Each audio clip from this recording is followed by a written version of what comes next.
Welcome everyone, Michael here with Offshore Citizen. We are here in beautiful Cayman Islands, and so I'm here with my very good longtime friend Matthew Park, who has moved here, and so we're going to talk today a little bit about the pros and cons of moving to Cayman. Cayman is about 80,000 people. You can do the island by car in about two hours, 2.5 hours max. It's obviously not a big island, but I feel it's very modernized, meaning that you can pretty much get around within under half an hour, wherever you want to go in the island.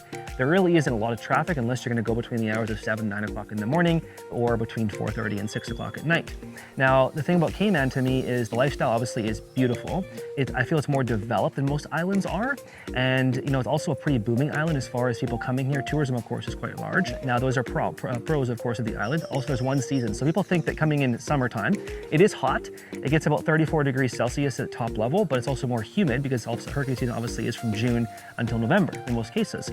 Other pros is the water here is quite exceptional. It's not much seaweed water, which you might get other places in the world. There is no income tax on the island, which obviously is a nice thing.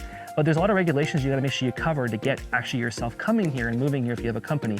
If you're an exempt business like I have, you have to open a company here up first, get a couple more steps in motion to actually allow yourself to come here to get your work permit to even move down here as a company. Now, if you're getting a permit from a company on the island already existing, it's a bit faster to get things done. Raising a family, we have 2 small kids, 7 and 5. Kids is phenomenal here. We love to raise our kids. It's very safe. There's no crime. There is schools. Schools are here very expensive, as obviously I told you, Michael. So we actually decided to homeschool our kids here, which obviously was a great thing.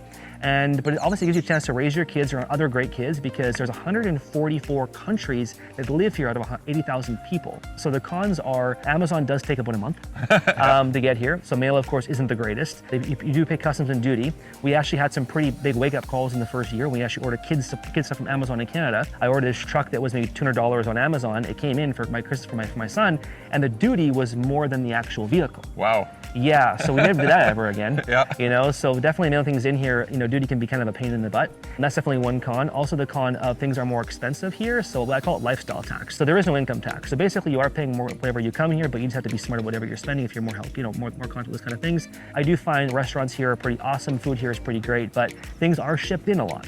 So you're not going to get as fresh as you probably think you're going to get, but if you, of course, you choose wisely, you're going to get pretty good diversity of foods. Other cons I would say is, it is a small island.